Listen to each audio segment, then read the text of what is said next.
corrections, comments, edits, then may I hear a motion to approve the minutes? Move approval as issued. Second. All in favor? Aye. None opposed?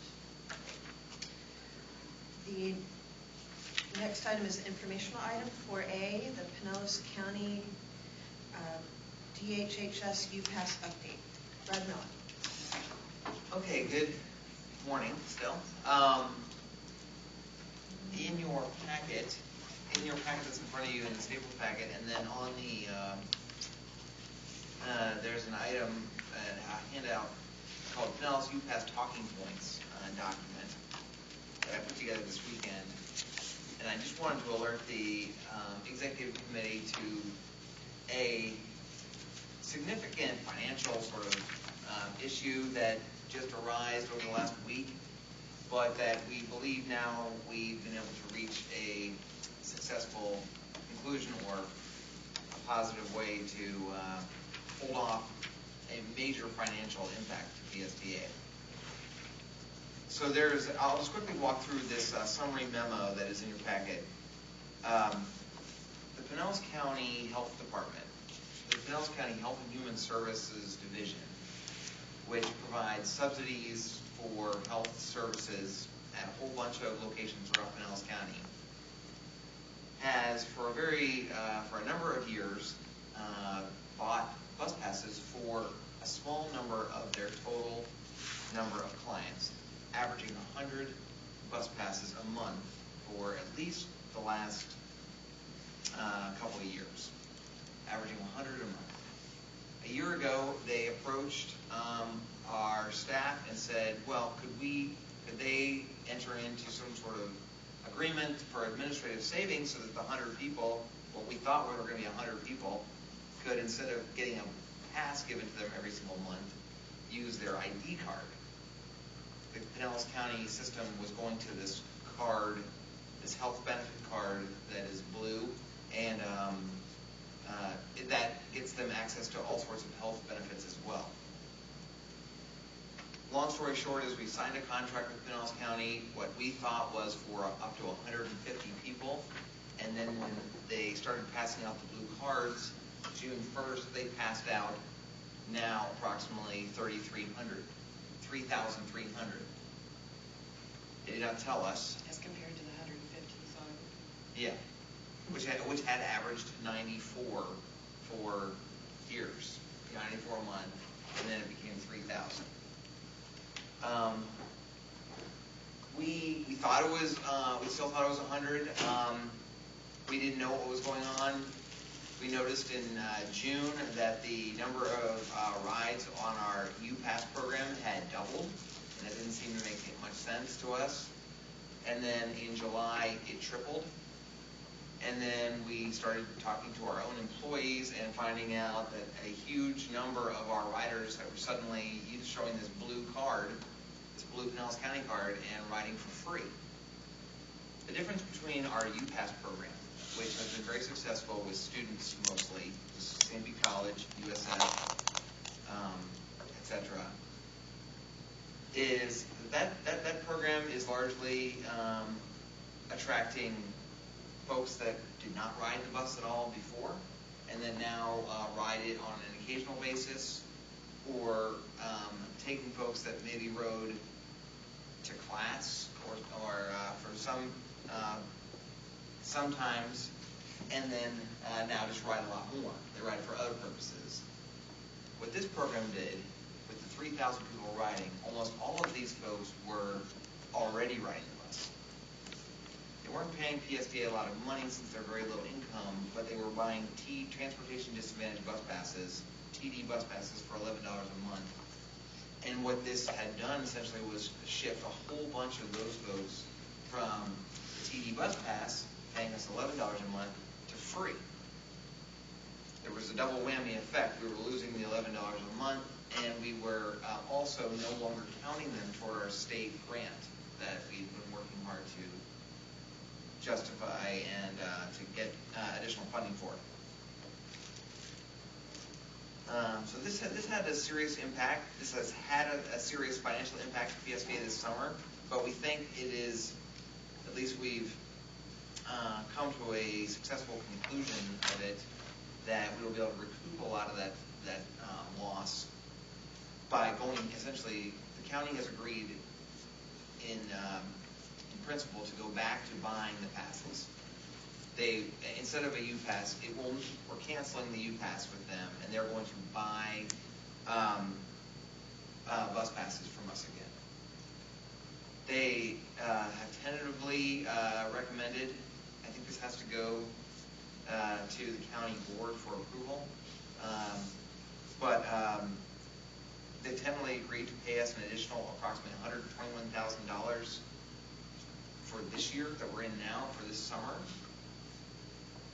The agreement for the 100 people was for $20,000, and then when 3,000 people showed up, they're going to buy those people retroactively. They're going to go ahead and pay for their bus pass for June and July, and that equals to $121,000.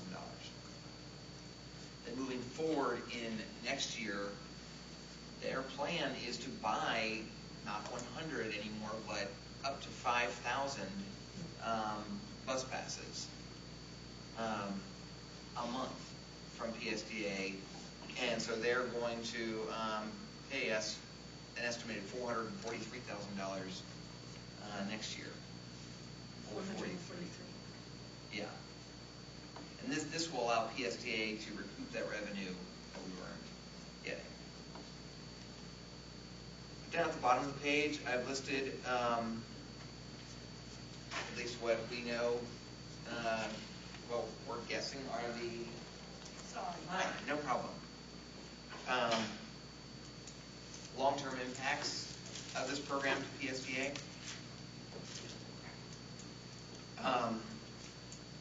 One, we don't think that necessarily it will be completely revenue neutral in the current fiscal year, simply because some of the people that are now riding, even though they probably qualified for the Transportation Disadvantage Pass, they weren't getting it for some reason.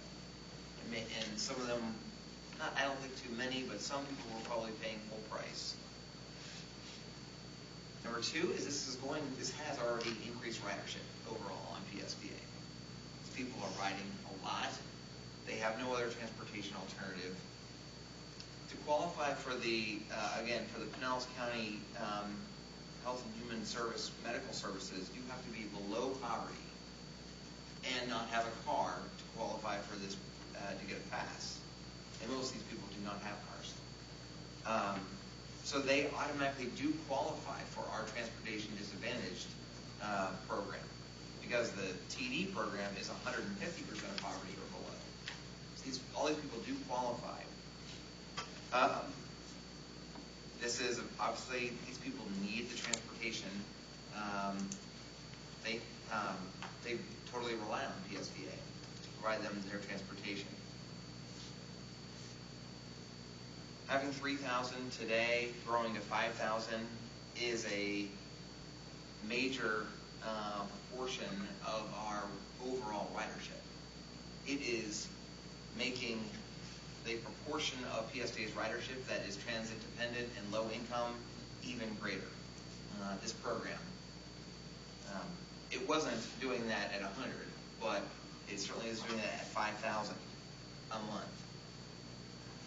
And last is, as we know somewhat about the state formula, and what we've been in Tallahassee trying to argue is the formula that the state has for allocating funds is related to how much ridership is, but it's not one for one. And our ridership on TD has been growing and now will exponentially grow. We will get more money through the formula, but it won't be exactly commensurate with the increase. But I will say, and thanks Commissioner Long for helping with this, that the county staff reacted very quickly and very worked with us. There was a communication breakdown, obviously, in the expectations of how this program was going to work, and they responded last Friday with this proposal. We had met with them before that in the week, and they they've turned around on this pretty quickly. So with that, I'll answer any questions or. Commissioner Barclay. Are all these people riding the buses? These are not included people who are riding either the cabs or the transit vehicles from Care Ride? That's right. Yeah, just the buses. Okay, good. And administratively, if we're going back to having a pass issued on a monthly basis or an annual basis, however they're issuing them, is that better than having, say, a block transfer of funds to PSTA from the county? Or is it we're trying to make sure that the people who are actually qualified continue to qualify on an ongoing basis? A couple things. One, it is more secure to have these folks purchase or get a transportation disadvantage bus pass at one of our transit centers. You can get them through the mail, but vast majority of people just go to one of the windows in Clearwater or Pinellas Park, wherever, and they are issued a pass. This county is paying for those, so it'll be free to them. They just need to go to the window and show their blue card, and they will be given a bus pass, thanks to Pinellas County paying for it. Okay. So my question is, but this way we get to count them as transportation disadvantage riders for the state. We get, the county likes it because then they can actually track usage of their health clients and, make sure they're using it appropriately, et cetera, et cetera. right, no, my question basically is an administrative question. If they theoretically could simply show their blue card that they get from the county anyway, right, as opposed to having us have somebody from PSTA issue a pass on a periodic basis, because that's an administrative thing where we've got people actually issuing cards and tracking them, and of course there's some cost associated with printing the cards, so as opposed to just having somebody show their county card and get on the bus. That have the funds just transferred in a block format. That's what I'm really asking. I didn't explain it perfectly, but that's what I'm asking. Well, I think if I understand your question, yes, there is some cost to PSTA of printing the monthly bus passes. And our people at the ticket windows also issuing a pass. There's some some cost of that. There, the lines at the windows, the first of the month might become greater. Let me just say one thing. The real concern about what's happened this summer is the county has these ID printing machines, and they're printing out thousands of them, and the demand is such that they expect the demand to continue to grow. And the best way to communicate, to know exactly how many people are riding the bus, is by passing out these passes. Thank you. I think, Brad, you just answered it, and by having the pass that the patron can then swipe through, we'll be able to know exactly how many rides they're doing. There's a lot more data we can collect. So I think that'll be an added internal control in addition to their ID card. Good. All right. Thank you. That makes sense. Thank you. Yes. I was listening to you talk about qualifications. We're 150% below poverty in the county is. Below poverty, 100%. Okay, so there is a qualification difference. Yes. I'm not saying it matters. I'm just asking a question. Yeah. I'm not following that. Our qualifications for TD passes are 150%. Ours in PSTA. Yeah. 150. Well, Right, is that so what you said? Our qualification, if you have to submit evidence of your income, and if your income falls below 150% of poverty, so 0 to 150, and you do not have access to a car or to transportation, and you live in Pinellas County, you can get a PSTA monthly bus pass for $11 instead of the regular price of the monthly bus pass, which is $70. And we have about 5,000 people per month on average that go and get that pass. Many of those same 5,000 people, their salary or income is actually less than poverty. It's not between 100 and 150. It's actually below 100. They're very low income. Oh, I see what you're saying. So they, and everyone that gets Pinellas County health benefits through the Health and Human Services, i.e. the blue card, has to be actually below 100, even lower income. And the other thing I wanted to ask was, how do you think this all happened? The miscommunication. I mean, what do we need to learn from it? I guess is my question. We've obviously been doing a lot of analysis, or trying to figure out exactly what happened. I think there is. I think there was just a misunderstanding of the UPass program. The PSTA unveiled and has been very successful with the colleges, with St. Pete College, USF. We do have a UPass arrangement with the city of St. Petersburg, but most of them are students. And we've gotten a lot of calls from people that buy bus, mostly nonprofits, human service organizations that buy bus passes from us, that believe, hey, it would be much easier if I could just, if I didn't have to get all the bus passes from PSTA every single month and give them out to my clients, etc., make them come in here. If I could just give them an ID card and never see them again.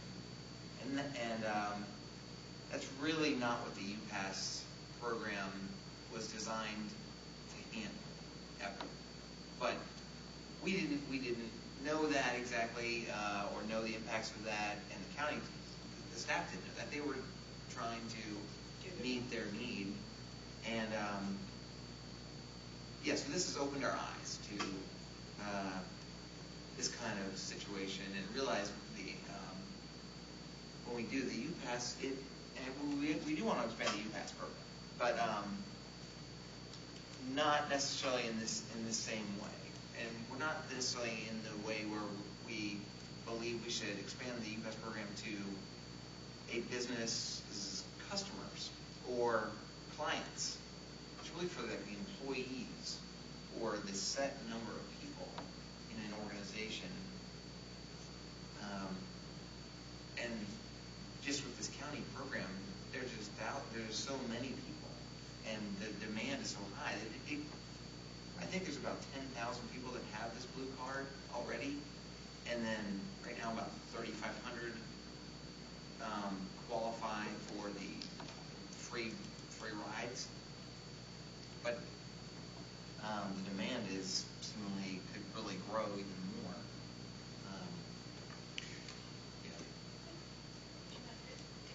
So the upshot here is that ultimately we are gaining a higher number of TV writers, but the county is helping to offset that cost for the writers. So do you know, are you in a position to comment on their source of funding? Well, I was going to ask Commissioner Long about that. I'm not exactly certain.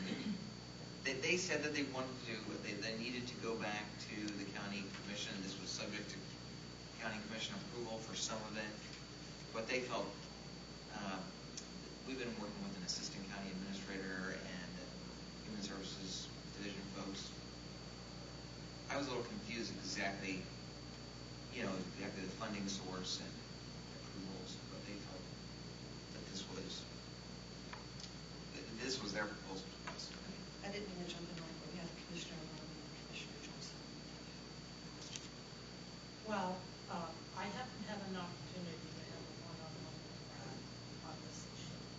And here we are in the executive committee. So now I feel I have an opportunity to share a couple of things that I think are a bigger issue about not only how we address this program,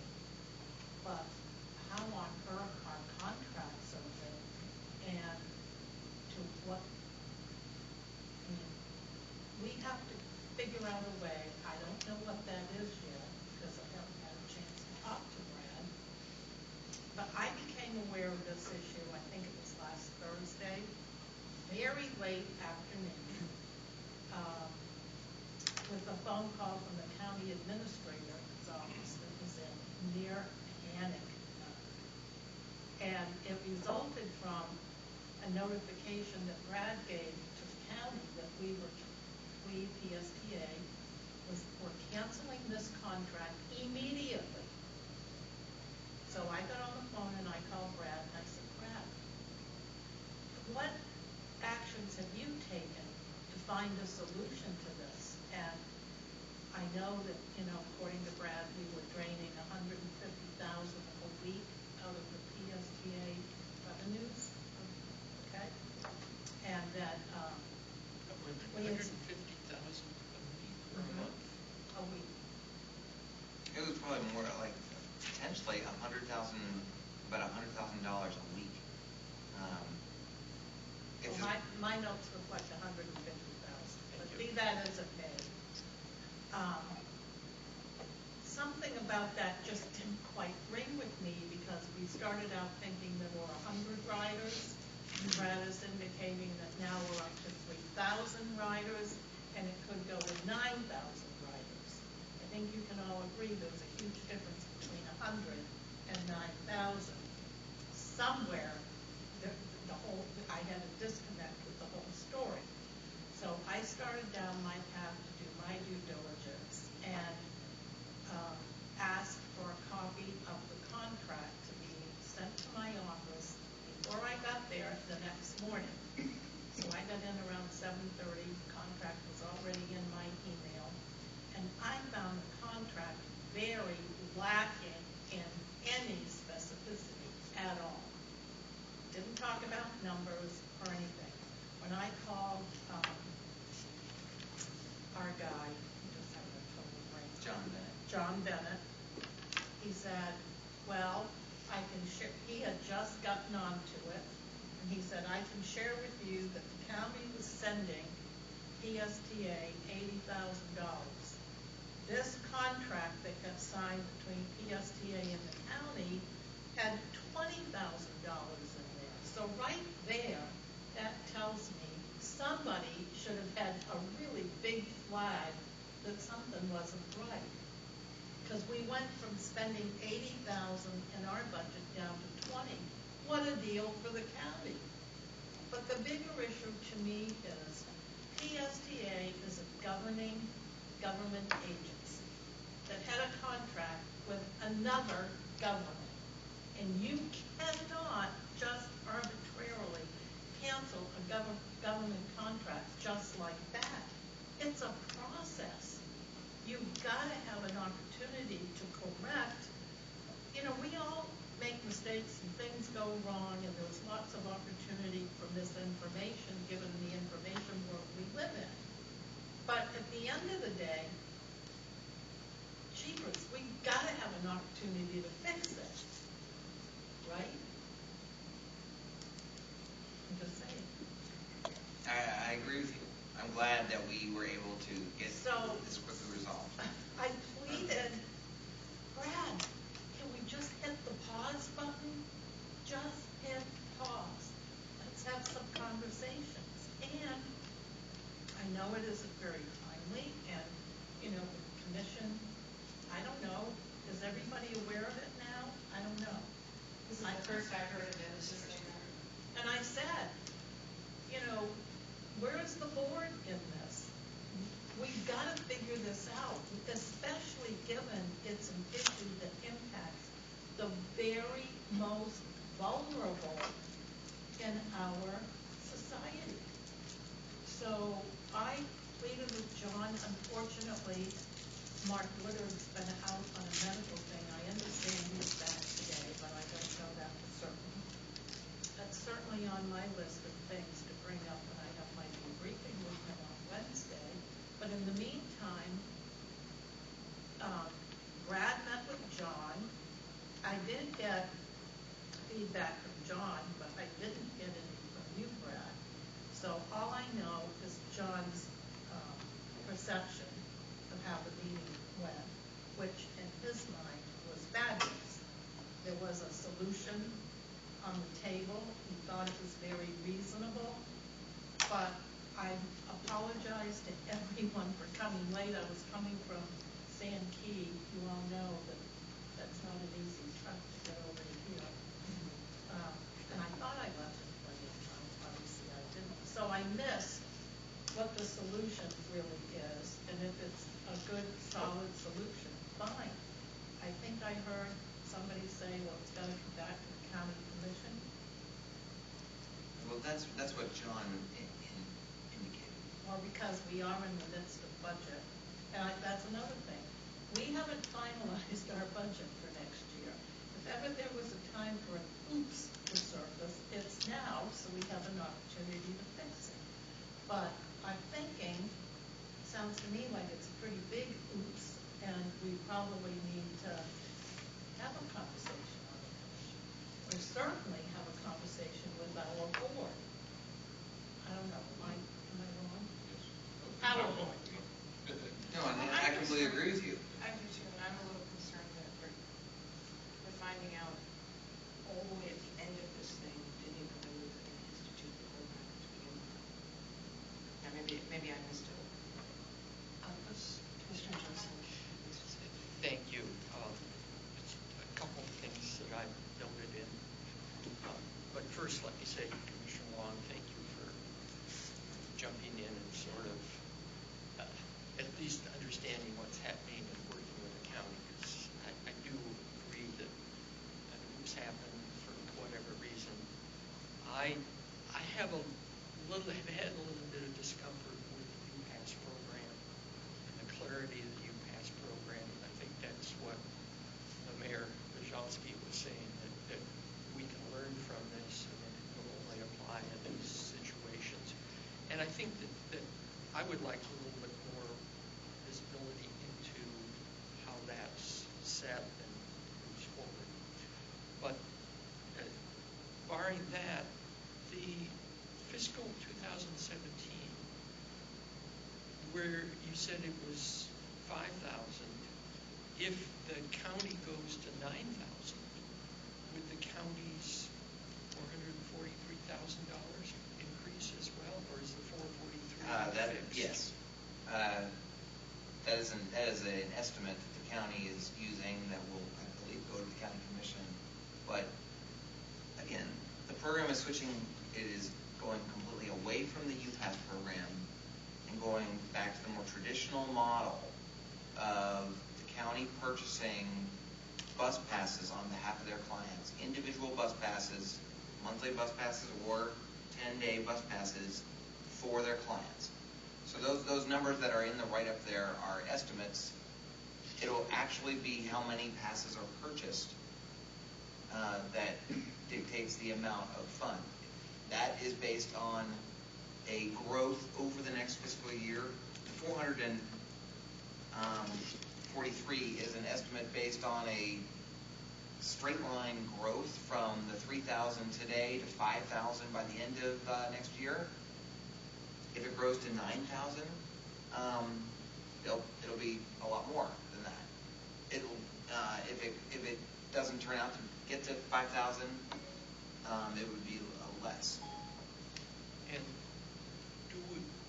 some of these people have been paying $3 a day for a pass,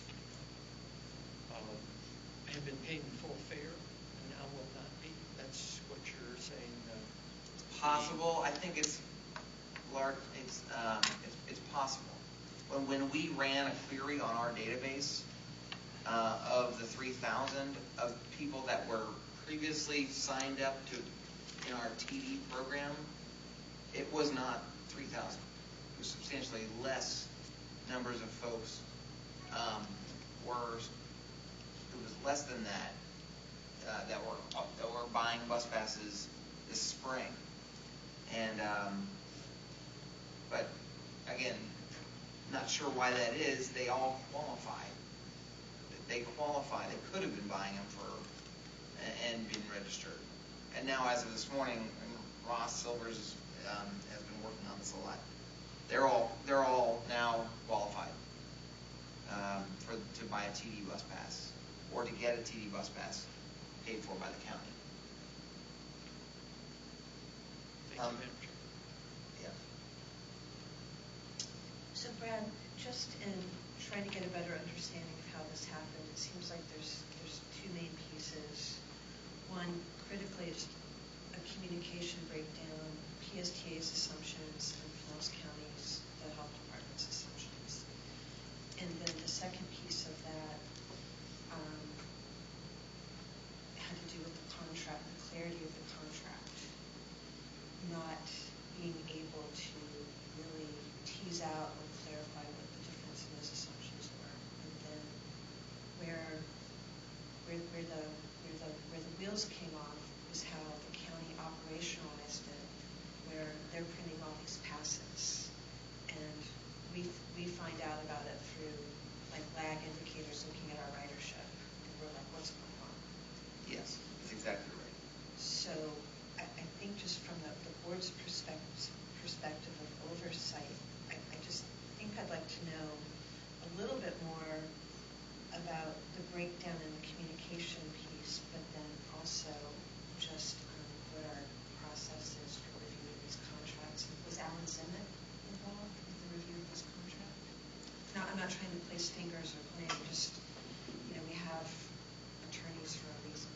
Yes. So let me just respond to a couple of those comments. Those are, I think you're right on exactly the major issues with this, and they have been addressed internally at PSTA to the best that we can.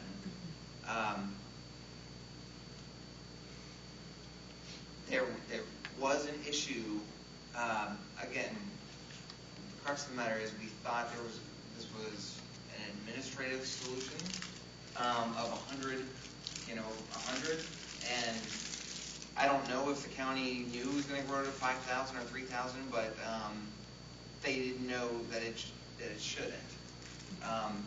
It was exacerbated somewhat by the fact that we negotiated the $20,000 cost last August. At the very end of the fiscal year. A year ago? August of 2015 is when we negotiated and came up with the $20,000 estimate, which was totally based on 100, maximum of 150 a month riders. There was a delay in the Pinellas County, on the Pinellas County side in the rollout of their ID cards for their health program till June 1st of this year. So there was sort of a substantial delay.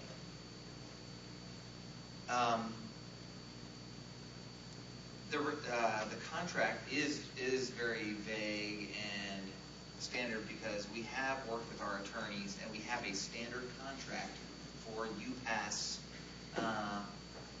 participants that doesn't have much specificity to it, and yes, so the attorneys were completely involved with this. Again, it was just hindsight is 20/20. Everyone thought it was a UPass arrangement, like all the other ones, and then it wasn't, and there was no communication at all. And I guess the PSTA staff wasn't tuned or focused on this. Thinking until a week ago Friday, August 5th was when we knew it wasn't 100. Until then, we thought it was 100. We had gotten some indication that maybe it had grown to 500. We didn't know the impact. And then late on Friday, August 5th, a week ago, is when we got an email from a county person saying, good news, we've actually passed out 3,300. What? Oh my gosh. No wonder. And then last week I communicated with all the 4 county commission board members, and then tried to get with the county executive's office to meet with them. We first met on Tuesday. I put together 6 different options for solutions that we could come up with. Not all of them included either ratcheting the program back to what was budgeted, what was planned, or the county providing additional resources. And then Friday, just this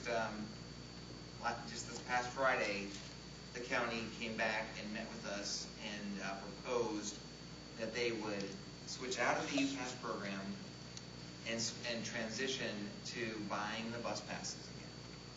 Except that they very much want to provide these people rides, as we do, and so they're going to buy just instead of 100, they're going to buy several thousand. We know now, as we try to expand the UPass program to other entities like Nielsen and like Johns Hopkins Hospital in St. Petersburg, that we need to put numbers in there or expectations of how many employees they have, how many passes are theoretically going to be out there. You never know. They might merge with another company. This is a whole bunch of things we hadn't even thought when this program was out there. I'm sure, just on that, I think the contract also has to have, if it doesn't already have, a provision about recalculation of the annual amount depending on or adjusted by data, so that people that sign up for this don't start with 500 employees and go to 2,500. Yeah, I mean, you can write a contract for anything. So, like, if it hits a certain number, it would trigger a renegotiation of the contract. I mean, I'm not an attorney, but... Good. Yes. I guess my question to you, Brad, would be, in the other UPass programs that we've done in St. Pete College, we started this, normally we talk about it in committee or at the board level. Was this talked about? Was a program with the county like this talked about at all in committee or board level? Again, and I apologize, I completely agree. This is nothing like anything we've ever done before, at least as we know now. Again, we've had a lot of discussions with the PSTA board. We've had ribbon cuttings. We've had major discussions, press about the UPass program with St. Pete College, USF St. Pete, City of St. Petersburg, the micro school, a handful of P-Tech, and the total of those rides per month, of all those programs together, is about $50,000 a month. This program, we thought, was an administrative savings. That was You didn't think it was going to rise? it was 100. It was 100. 55,000 versus 100. It was going to be a nothing. And we thought until last Friday it was a nothing. That it was just moving along. They were giving out 150 passes. What it actually is 120 some thousand rides a month, just through the county. It dwarfs the entire UPass program that was there already. I agree. We need to have a. We didn't even see this coming. We should have a discussion at the board level about this, because it is fully. We have a transportation disadvantage program for low-income people that we sell, but this doubles that. We've gotten some complaints.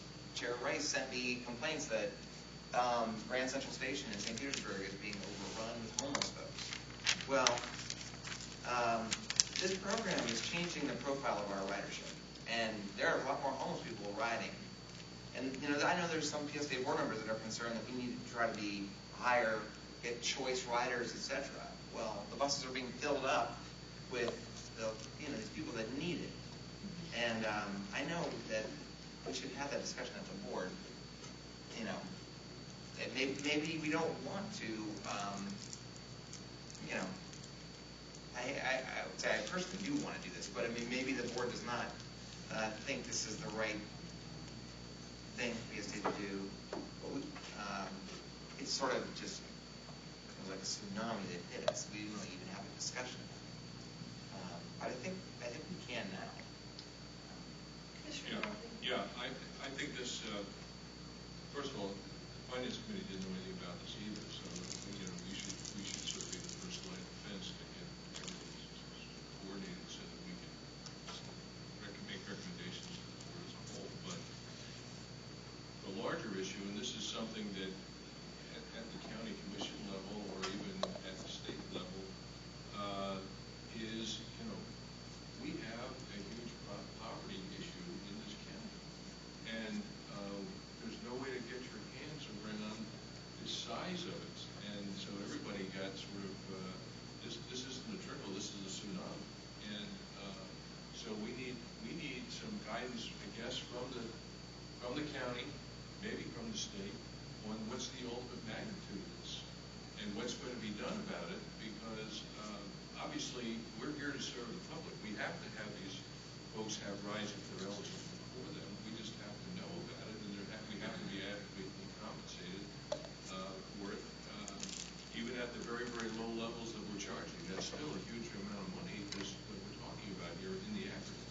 So that's really a bigger issue than what PSTA originally thought was the situation. So what I can share is that over the years that I've been on the commission, now it's 4, or will be very shortly, the county has identified 5 pockets of poverty. And we have put an enormous focus on those 5 pockets of poverty and done our very best to try to make a life-changing difference for the folks in those communities. And hence, for the first time ever in the history of the county, we have a CRA in county unincorporated, and that's never been done before. So I guess, and I certainly am not an authority, and this has only surfaced a few days ago, there's a solid argument that could be made that for the first time ever, these folks who have not been able to be employed or achieve gainful employment are now having an opportunity to ride a bus, apply for a job, and by the way, have a way to get back and forth to work, which they have not had before. So it is a huge issue. The county has put a lot of effort and a lot of money and a lot of focus on really rising up the level of quality of life for everyone. And it's not a quick fix. I mean, it takes some really solid, hard work. But with that said, you've got to engage many different partners. And I see PSTA as a partner in this effort. And, shame on all of us that we haven't had an opportunity to really have a thoughtful conversation about what is the solution. It's great to put a Band-Aid on it right now, but how do we capture the data to get a real handle on it so that we can have a logical decision-making process? I mean, this solution we're talking about today, really, I don't think it's long-term. Do you, Brad? I don't know. I have not been in the weeds on the solution. I would characterize the solution that we've come up with, that we suggested to Pinellas County and they agreed to, is going back to sort of the original model. But, it is not necessarily a forever solution, but it's kind of going back to the standard. What's worked in the past.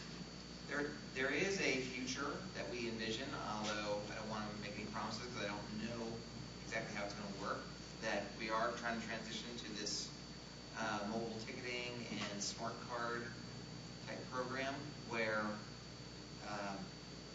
folks, they wouldn't have to, that would be a slight benefit. They wouldn't necessarily have to go to the PSTA terminal every month.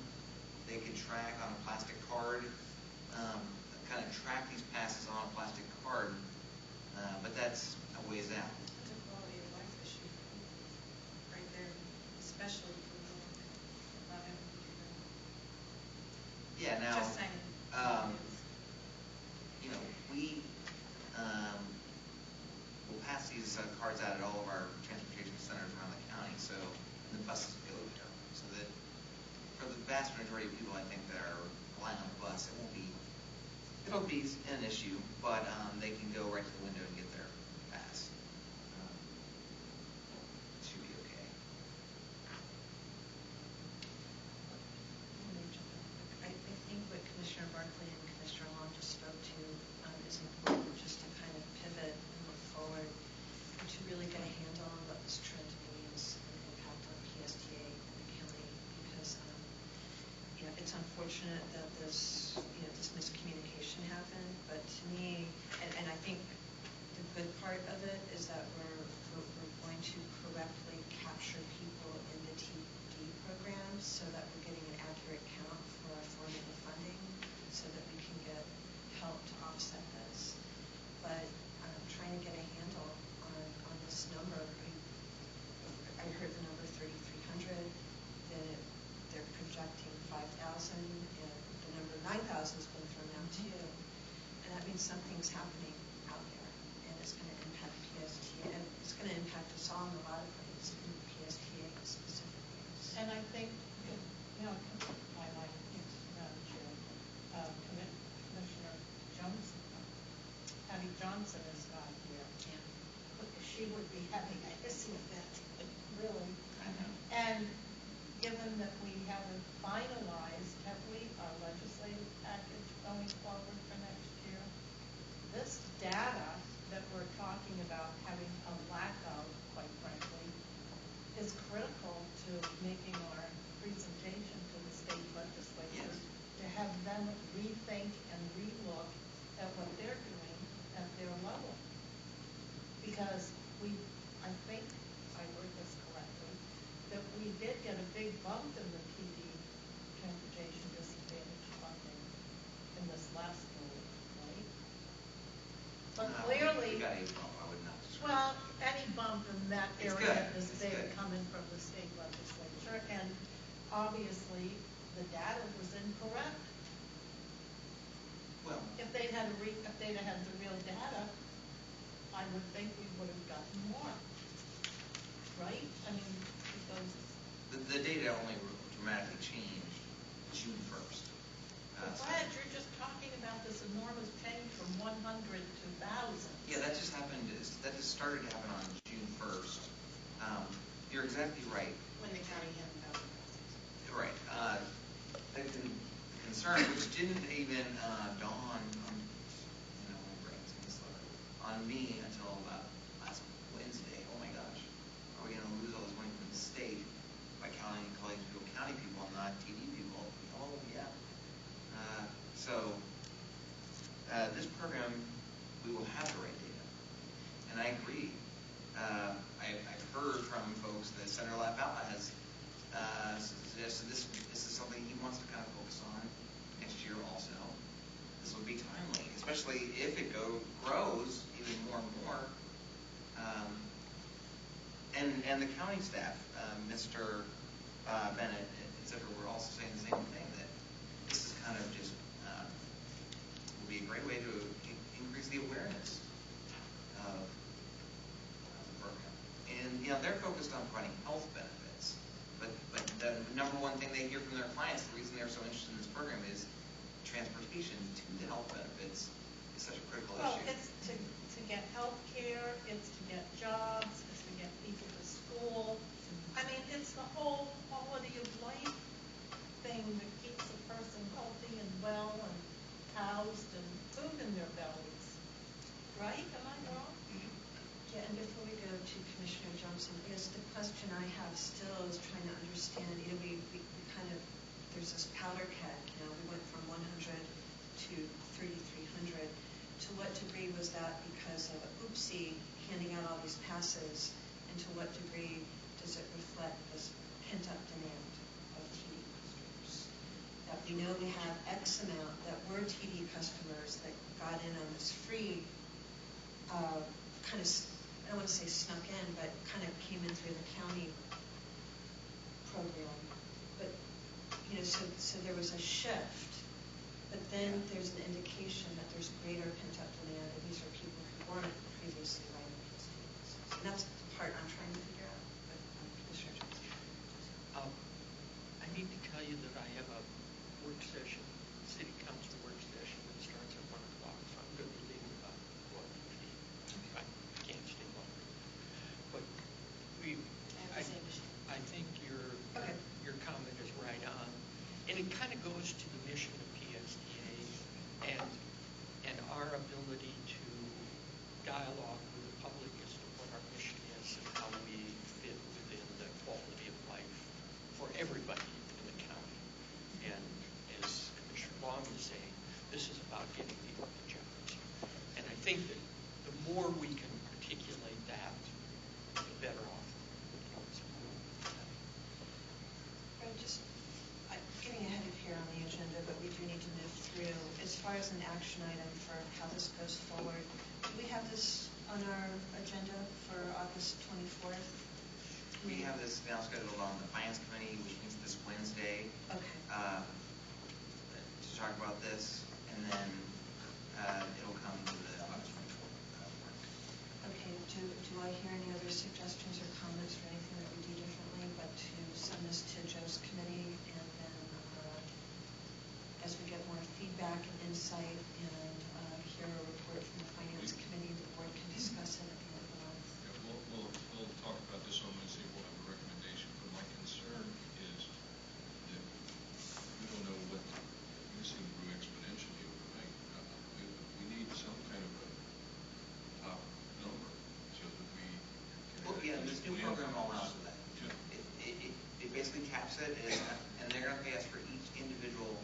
Yeah, and that was my first question, which Debbie answered very, very well, because scanning the cards will allow us to really track people who are using it, track the numbers that are using it on a daily basis, and so we'll be able to then budget for this down the road, so that we don't have this kind of a situation recur. That's really the key issue. We want all the riders we can get, but we need to be adequately sure to begin with, and we need to be compensated, even at the minimal levels that we're going to compensate. We need to make sure they're being compensated. So, my question, my question, Brad, on page 5, where it says county to pay PSTA for TV passes, and then an estimated $121,000 in 2016 and $443,000 in 2017. That, I guarantee, is coming before the commission. Yeah. Number one. And number two is that, and up to 443,000, or is there a potential for that 443,000 to be more? The way it was described to me was those numbers are estimated based on the county's estimation of growing the program. So, to the extent that the program grows further, it could be more. To the extent that they don't pass out as many passes as they're predicting, it could be less. Now, I know the way government works and the way all PSTA's contracts work is we try to set a not to exceed number. So this number might come back to the county commission with it, in a different number. So it's a not to exceed cap, and we could work with that also.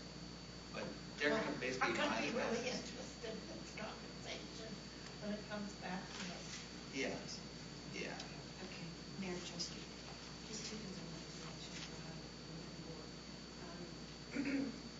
I'll make an assumption, but in case this isn't the case, if a number of passes, additional passes are being handed out and are going to be handed out, we need to ensure, have something that ensures, if we don't already, that that these folks that are getting them through the county aren't already getting them in another way. Yes. Just making sure that there's some safeguard to that. But then the bigger, this is the executive committee, and I know we're supposed to be talking about big, big picture Yeah.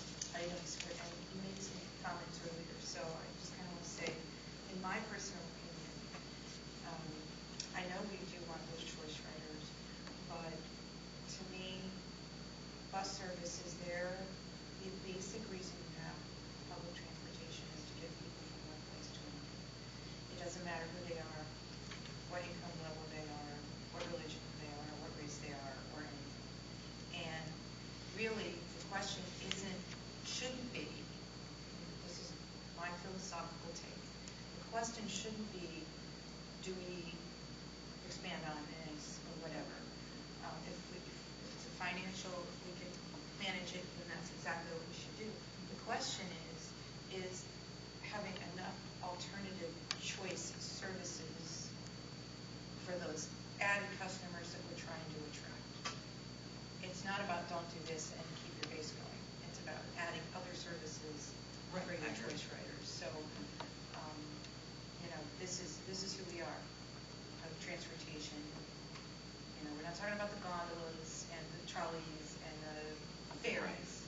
We're talking about everyday bus service. And everyday bus service, while we all want folks in North County to ride it, they're likely not going to. They're going to ride a trolley or a ferry or a gondola or even a train. It just is what it is. So I think we are doing what we are supposed to be doing by this program, and it is a critical assistance to the county. Okay, in the interest of time, we're going to move on if there's not any more comments to make, and then we'll revisit this and look forward to the recommendations from the Finance Committee. So the next item on the agenda is to review our August board meeting agenda. It was given our packet. Brad, if you were in for this? Yeah, on page 6 of your packet, quickly, we'll have a couple of presentations that we want to make. One is recognizing a longtime employee of PSTA who's now retired or not working for us. I think he's actually maybe admittedly not doing so great. But we might have recognition of, this was a longtime guy who worked really hard in our maintenance department. And then the second presentation is on the fare collection project. And you'll get an update on where that's going. Hart got this presentation at their board meeting this month also. Again, we are rolling out, at the same time we're rolling out this kind of program with the county on the blue passes. We're rolling out our pilot, or the start of our regional fare collection project, Hart, Pasco County, and a number of the counties on Labor Day. Starting Labor Day, you'll be able to download an app onto your phone and show your phone to the bus driver and be able to ride having paid through your phone. You can pay via credit card on your phone. We're offering a 3-day pass for $11, and that pass will be the same in Hillsborough County, Pasco County. It's Hillsborough and Pinellas, starting not Pasco yet. It'll be available for use on the Jolly Trolley, on the Looper, and on PSTA services here in Pinellas. It's been a big effort that's been coordinated for a while.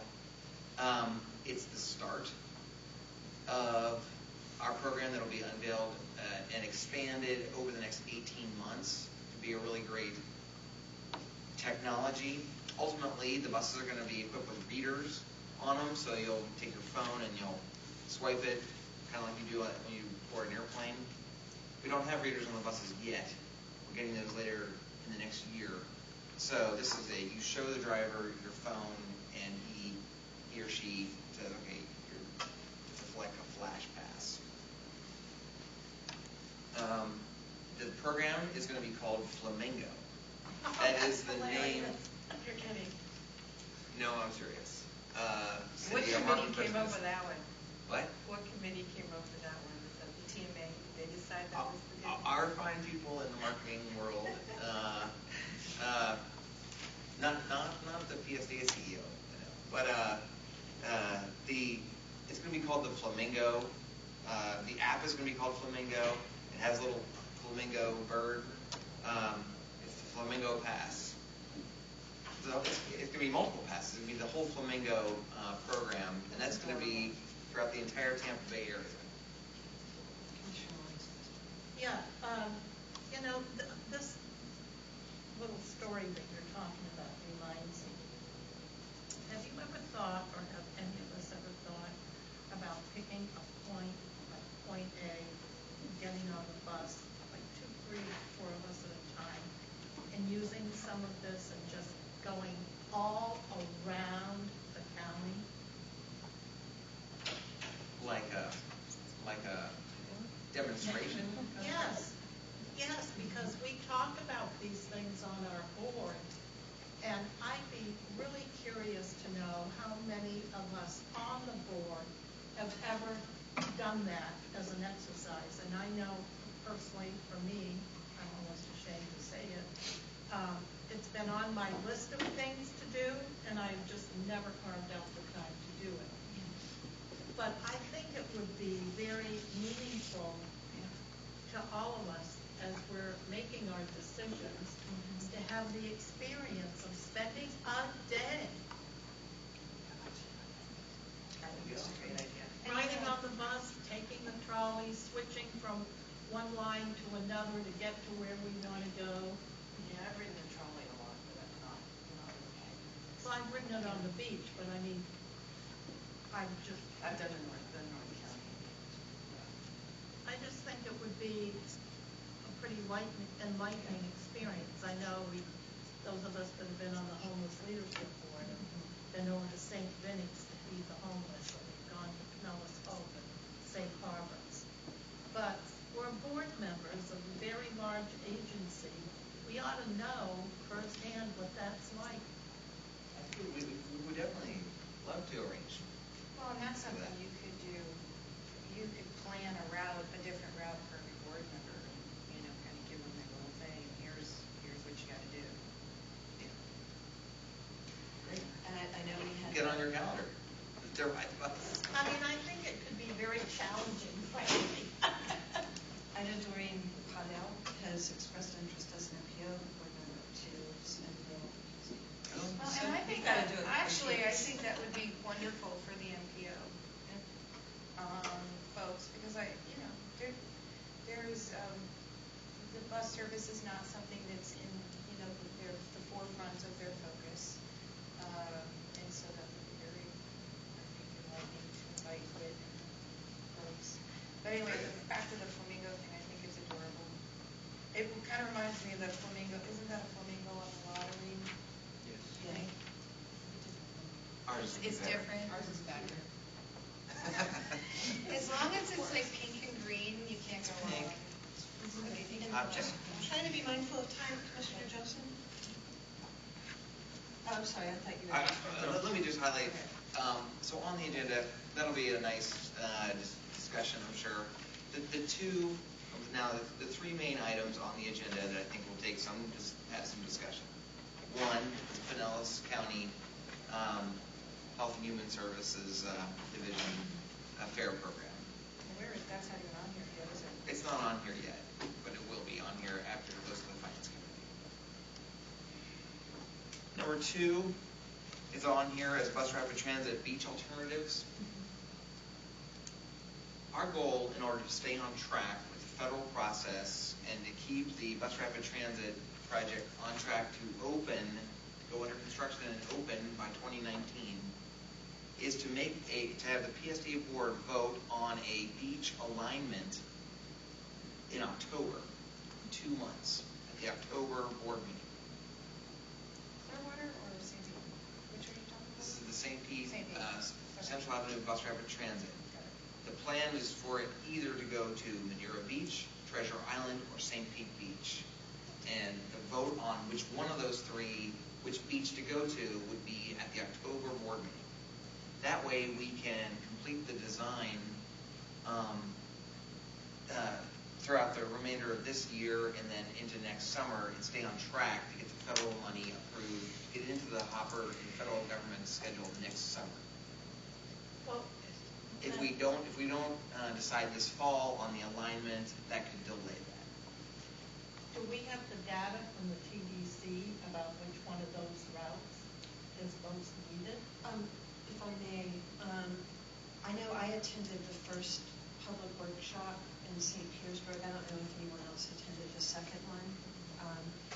But all of that information it's pretty clear and laid out. And I don't want to give anything away, but St. Pete Beach is kind of coming out on top primarily because of the higher density of the hotels and the ability to capture potential new riders.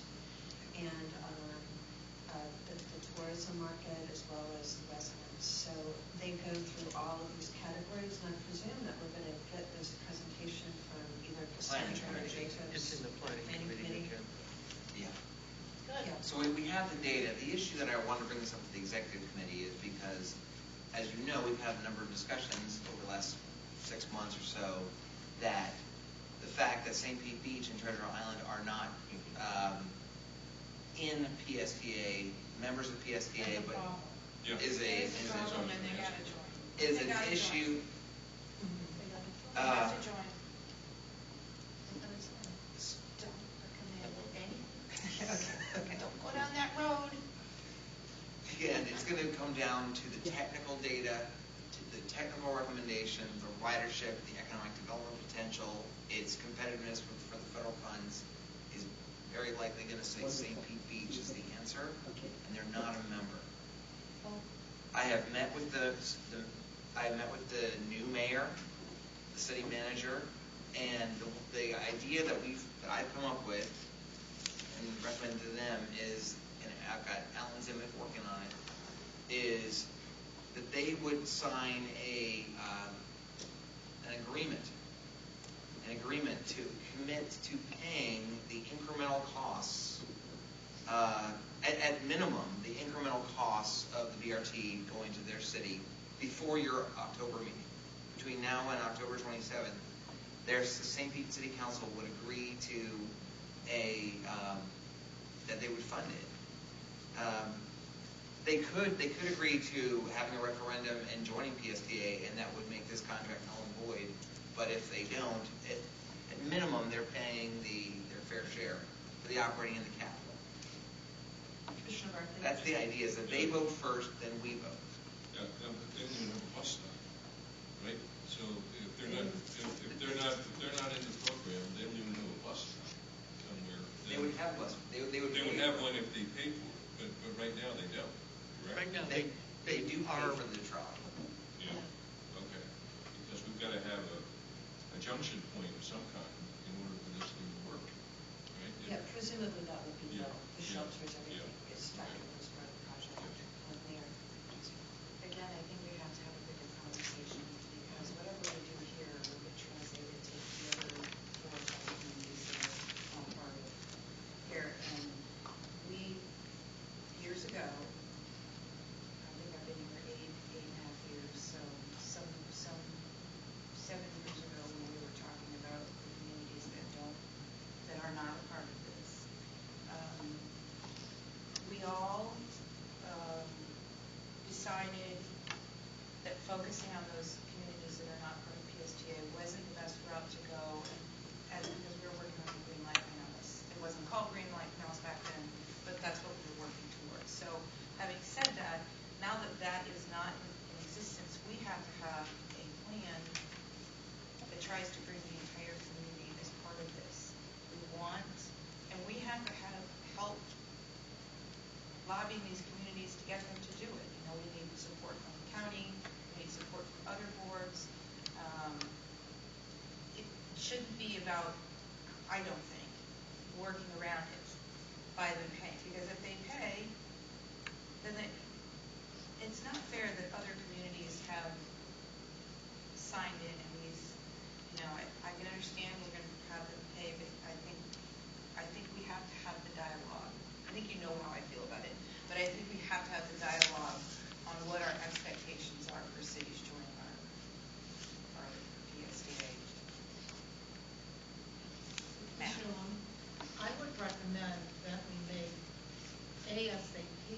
presentation to the to the mayor's council and to the Big C. Yeah, I agree. And to the Big C, because that way you'll get all the cities at the table and you'll get the ones that are not participating. We have made that presentation. Cassandra made a presentation to the Big C. I've made a presentation to each of the city councils, Treasure Island, St. Pete Beach, and Madeira Beach. What was their feedback from the Big C? Big C's very positive. The mayors and especially those, all three cities want it. All three cities want it. We also have to have a message, not to interrupt you. When you go to make those presentations, you need to know where does this board stand. That we are going to add these services. Our expectation is that you're going to join, or we don't care if you join. I mean, I think the expectation is that you join, or at least go to whatever those steps are. Our expectation is that we're going to add these services, put this money out there, do everything we're doing, that you are going to be a part of this. That's what your tax dollars are for. Yeah, I think what the mayor's alluding to here is we don't want to set a bad precedent. Yeah. We want to make sure that we have a position already in place, because this same situation is going to come up with all the other cities. It is. And so therefore, we don't want to say, okay, we give up. We've got to say, if you want the bus, you're going to have to be a member and do it that way. Because otherwise, all the other guys are going to say, oh, we're not joining, but send us the bus anyway. But you would think St. Pete Beach, they're folks, and I know they want it. I mean, I know they do. Well, then they will be excited to tell their residents, this is a good deal, look what we're getting for it. And that's prime time for them to do something like this. Yeah, the other thing I was going to say, but I know we're out of time. The other thing I wanted to say is, Mark ought to be at every one of these presentations with you. If he won't go, I'll go. He is. Okay, because we've got to have not just staff members, but also the commission contact for these. Mark Dunn. Oh, Mark Dyke? Yeah, he's all these are in his jurisdiction because he's the beach guy. Okay, and I'm the mainland guy, but I'll go if he can't go. But the point is, we've got to have contact with the board members as well as the staff members who are making the presentation, because we've got to have somebody there who is their point of reference, their point of contact, to make sure that this gets done. We don't want to just go down the path of just rolling over. We've got to make sure that we're firm about our position. It seems like a couple of other good people to enlist who are identified as transit leaders in the beach communities would be MPO Commissioner Kennedy, and also who's our former PSTA chair? He was our former PSTA board chair for years. Mayor R.B. Johnson. Our Mayor R.B. Johnson. So I would think that he would be good to enlist as a great messenger. And as well as Mark Dyden, of course. And I certainly hear what the board has said about this issue. I think with the executive committee's indulgence, they would allow the staff to present the technical data this month, at least, that shows that St. Pete Beach ridership, all the economic potential, the hotels are all there, and that it might, just as we were talking about the low-income folks riding, as an organization that runs transit services, it might be to our benefit. It might be to our benefit to run the bus service to St. Pete Beach, even if they only pay their incremental way, not their fair share full way, because it benefits the rest of us. It benefits the system to go where the ridership is highest. It certainly benefits St. Petersburg. The same people that are on I'm telling you how to vote, but it would be better to go to St. Pete Beach than to Madeira Beach for jobs, because the people that are riding are citizens of St. Petersburg. But we also have to have a strategy. if the board wants to say, no, Brad, we don't care, I don't know if St. Pete Beach will vote, their citizens will vote, or they'll do that right away, and then we'll send the bus to Madeira Beach. They're in PSTA, but the ridership will be lower, and the economic development potential will be lower, you know? I don't think that's what we're trying to say, though. At least that's not what I'm trying to say. I'm not trying to say we're not going to send it to you. I'm trying to say that part of the agreement is they either pay their full fair share, well, it should be both. But, you know, right now they're going to pay their full share, not incremental share, but whatever that full cost is, and should, and then they need to vote to go to, I think it's referendum, that's what they have to do, that they're going to go to referendum. We have to consider the fact that referendum may fail. Yeah. I mean, it may. Fine. So you're not saying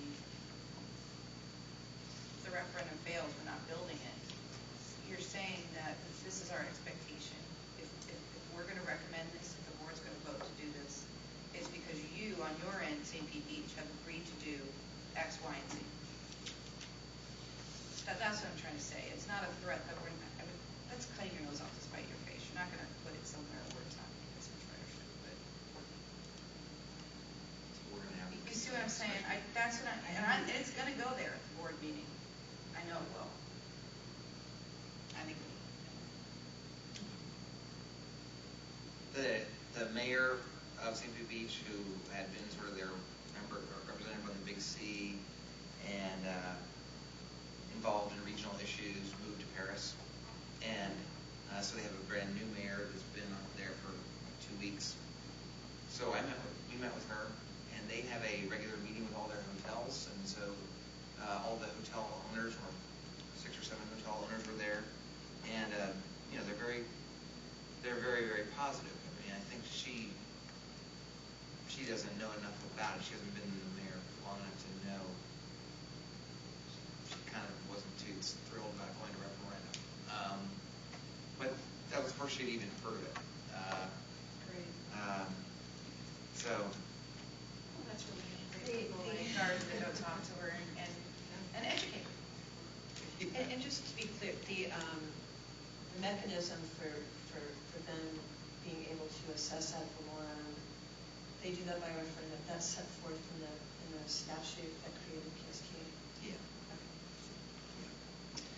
Okay, so That's the plan. The other, no doubt we'll have a robust, healthy discussion at the board meeting. We're going to have it at the joint planning and finance committees as well, is on the FY17 budget.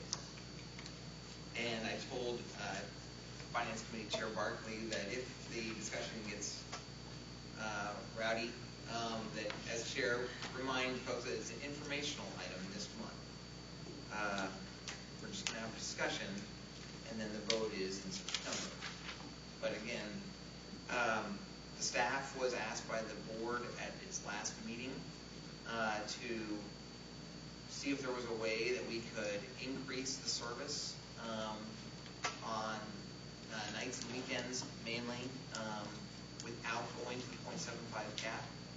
And we have scoured the budget and tried to find any savings we could. We haven't found $1.1 million. We found some money, but not 1.1. And so we'll have our findings and present all that to the committees on Wednesday, and then to the board. And no doubt we'll have some discussion about that. I'm concerned about the length of the agenda and the weighty issues that there are here. So I'm just saying, we may, at the end, they're all necessary discussions, but we may want to consider notifying people that it's going to be longer than 12 o'clock, maybe figure in lunch or whatever. I mean, I'm just telling you, these things are going to be long discussions. And they're important to have allowed the appropriate time to do that, I think. I think that's reasonable. Okay. We can do that. We can also just work with the some of the presentations at the beginning. Last item is I put together this sort of planning calendar, a look ahead, a strategic attempt to look ahead at our very busy schedule. we've got a lot of great work done going on in all of our different committees, board committees, and I sort of categorize them in these 5 different channels. The MPO process, which is not our process, I know, but it is newly much more important to our to what we focus on at PSTA, because we're trying to work with the MPO deliberately, and they are voting next month on a top priority transportation list for the first time that's going to include public transit. So to those members that are on the MPO, and we're going to have some discussion about that. The MPO is having a lot of discussions about it right now. It's important, I think, for us to participate heavily in that and to make sure that our transit priorities, the board sees, are reflected in that MPO vote in September. In addition, as I know Commissioner Long is well aware of, and those of you who are on the MPO board, the decision is, at least I've been told, likely that the federal government will decide on the final rule about merging MPOs, or requiring the MPOs to merge, before the Obama administration leaves office. So November or December, they're predicting November or December is when that final rule will become law. And most people that I've talked to think that there will be some kind of requirement handed down from the feds that requires MPOs to coordinate or to merge. Going to the next column, we got the budget and the discussion about expanding services later at night. We are on October 1st, we are expanding the service with the 7-day-a-week Jolly Trolley service. Then, depending on the board's vote on the millage, we might be expanding services more starting next February 1st. So there's 2 packages of expansion. One we've already voted on, which is the Jolly Trolley, and then there's the Ulmerton Road and a few other routes that are expanding. That's October 1st. And then maybe a further expansion in February. We're expanding our Uber program that's a pilot in Pinellas Park. We're going to expand that countywide this fall as well. The middle column, the purple legislative, we've got a lot going on there to try to put our priorities in the best light they possibly can for the upcoming state session and then the federal session as well. Commissioner Long and Ben Diamond, as the chair, had a great discussion earlier this month on ways we might position ourselves best. We have not been so successful at getting some federal grants. We've been more successful at the state level. And we're doing a big push right now. I'm working with Harry Glenn to try to get a federal grant. Congressman Jolly has agreed to participate and help out with that. And then Harry got Congressman Bill Arrakis is actually coming to PSTA on Wednesday for a tour.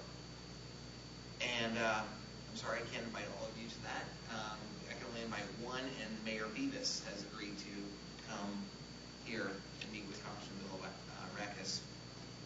And his area is expanding in Pinellas County with the redistricting to come south. So he'll have a more, it'll include that Indian and come down into Safety Harbor, I think, now. So, and he's always been very supportive of PSTA. We got a lot of stuff on the buses that's going on with no votes that are immediately on the forefront, although I put the BRT in this column. The county is going to vote, looks positive, I want to thank Commissioner Long, on buying the electric chargers, paying for the electric chargers, and we're doing a procurement right now for electric buses. That's next week, right? It's coming, right now, it's poised to come out of our Right, BP money.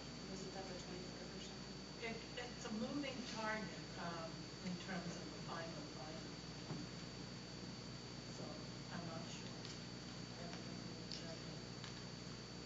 And then I put a strategic column there on the right-hand side. Sorry, Mr. Jones is not here because he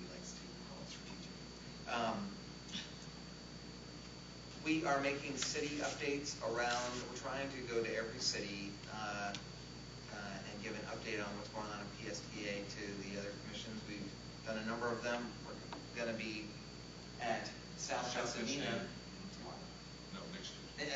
next Tuesday, and we're coming to Dunedin. Yeah, when are you? Because I'd love for you to talk about No, the we trolley haven't and done the that. changes. Webster. Yeah. When is that happening? That is on my calendar for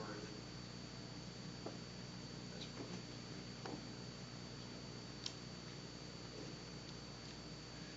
Probably knows. Yeah, that's it. the 25th Of September. of August. Next, not this. Oh, okay, great. This, Great. Make sure we talk before you come, okay? So we can talk about it. Okay.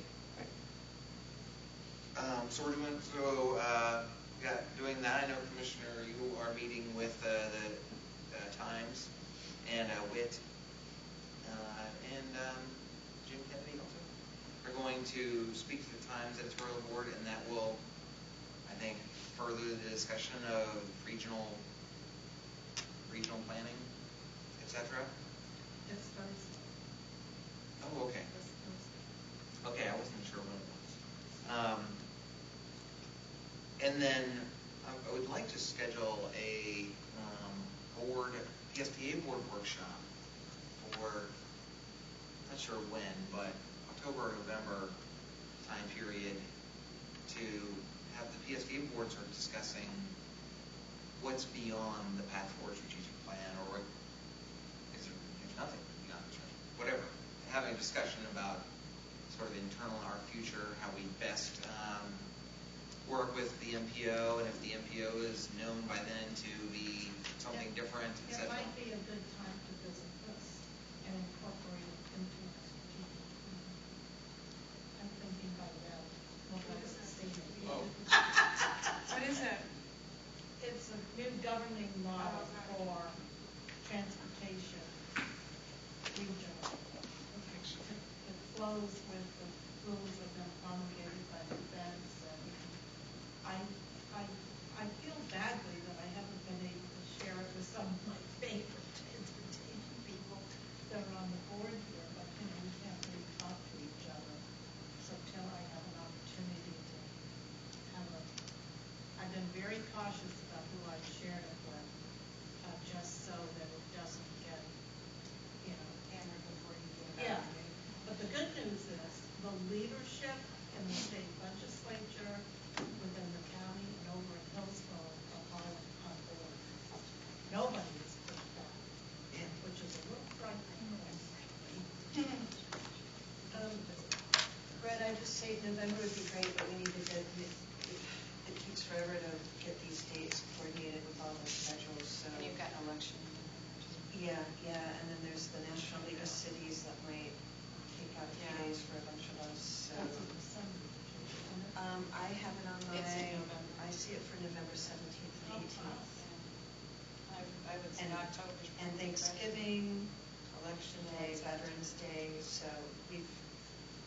November. November's okay. November's gonna be tough, I know I'm gonna be in London. I think it's a great idea, I just think we've got to start nailing down the date. I know, I was Either October this or morning might January. not happen until 2017. Well, and you also want to decide what do you want to capture if you have new board members in January. You might want to. Yeah, I know, I'd like to. Or if you're really looking for strategic focus in the future, maybe you want to be getting the people that have been here for a while and understand what we've been going through already to make some of those decisions. Either way, Yeah, October. I would love it if we could come and have it before you and whoever else left. And on that note, let's revisit this at our next executive committee meeting, because I have some ideas where we can address that governance structure program and to look at how we onboard our new board members. That would be a great topic for our next Anything else? I'm aware of the fact that we might lose another one or two people here for this meeting, so. Pretty much it.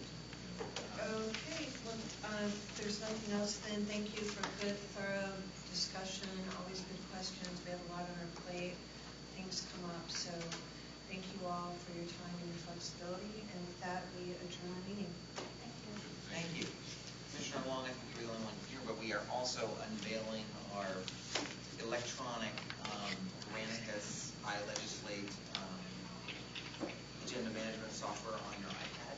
Yeah, if Rachel or whoever has time. How long will it take? 30 seconds? Oh, well then, go for it. I don't know where our IT person went. Oh, he showed me what to do. I see it